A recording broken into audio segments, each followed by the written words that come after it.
इसका दायरा इतना व्यापक है कि इसमें जलमार्गों के माध्यम से माल और जहाजों के परिवहन से जुड़े लगभग हर तरह के जोखिम शामिल होते हैं। मिलकर उसे दोबारा बना देते थे। क्योंकि देखिए जब एक जहाज अपना सुरक्षित बंदरगाह जिसमें कॉन्ट्रैक्ट तो वो एक तरह से अनिश्चितताओं की दुनिया में कदम रखता है।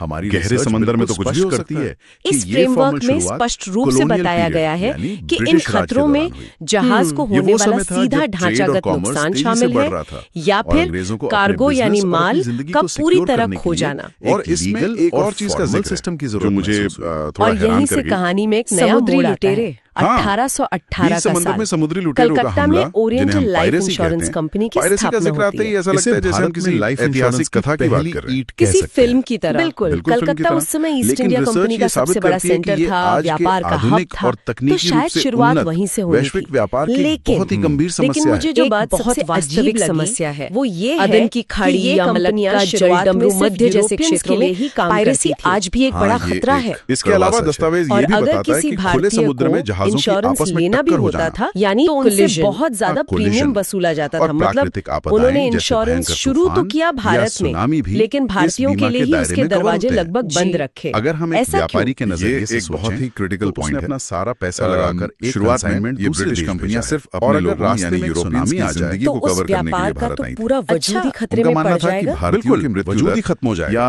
मोर्टेलिटी रेट यूरोपियंस के मुकाबले बहुत ज्यादा है, अहम हो जाता है। इसलिए वे रिस्क नहीं लेना चाहते थे।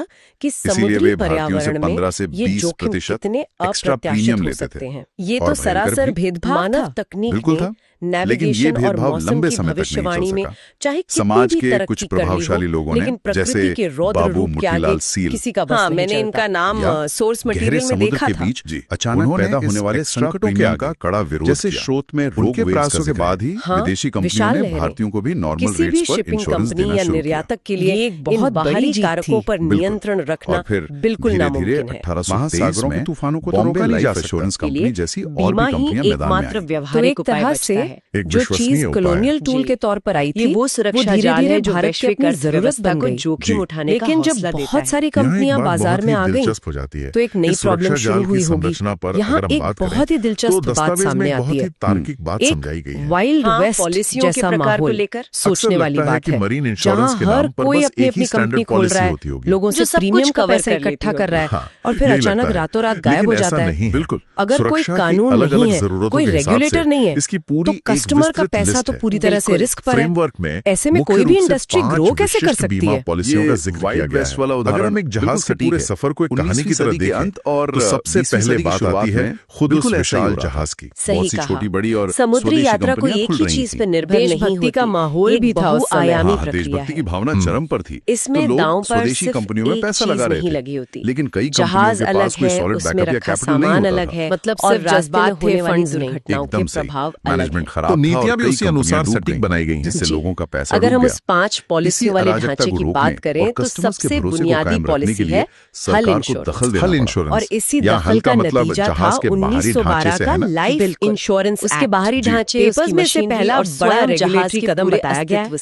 लेकिन मुझे एक बात खटक रही है, जहाज को होने वाली 1912 का वो कानून को कवर वाकई इतना असरदार था, क्योंकि अगर सब कुछ उसी समय ठीक हो गया होता तो आगे और कानूनों की जरूरत क्यों पड़ती? इसलिए जहाज के मालिक खाना पूर्ति कंपनी के लिए अपने इस सबसे बड़े एसेट को सुरक्षित रखने के लिए ये पॉलिसी पहली सीढ़ी है। एक अनिवार्य सीढ़ी था। तो अगर जहाज का ढांचा हल इंश्योरेंस से बच गया या मान लीजिए जहाज सुरक्षित है कंपनियों पर, लेकिन किसी कारण से कंटेनरों के अंदर रखा हुआ करोड़ों का इलेक्ट्रॉनिक्स या मेडिकल उपकरण खराब हो गया, दृष्टिकोण से जोड़कर देखें, इस स्थिति के लिए दूसरी सबसे महत्वपूर्ण पॉलिसी काम आती है, जिसे कार्गो इंश्योरेंस कहा का इंश्योरेंस एक्ट। ये पॉलिसी शायद आम व्यापारिक दुनिया में सबसे ज्यादा इस्तेमाल होती है। ये विशेष रूप से ट्रांसपोर्ट हो रहे सामान को नुकसान या चोरी से बचाती है। इस एक्ट जो गुड्स कंटेनरों में भरे दोनों इंश्योरेंस पूरी तरह से खो जाने से भी बचाती है। अच्छा, दोनों को मिला दिया। के प्रति संवेदनशील सामान भी शामिल हो सकता है। आपको बाजार में काम करने के लिए कितना पैसा अगर जहाज का रेफ्रिजरेशन सिस्टम फेल हो जाए और सारा कृषि उत्पाद खराब हो जाए तो उसकी भरपाई इसी कार्गो पॉलिसी के तहत की जाती है। तो इसका सीधा फायदा माल भेजने वाले या माल मंगाने वाले को होता है। बिल्कुल, मॉडर्न एक्सपोर्टर या इंपोर्टर सॉलिड। ये तो बात हो गई जहाज और उसके अंदर रखे सामान ने फ्लाई बाय नाइट, अगर कोई दुर्घटना हो जाए रातों रात पैसा लेकर भागने वाली, मान लीजिए जहाज बंदरगाह पर आते समय किसी क्रेन से टकरा जाए वापस जीत, या फिर ये तो बहुत ही लॉजिकल प्रोग्रेशन लगता है।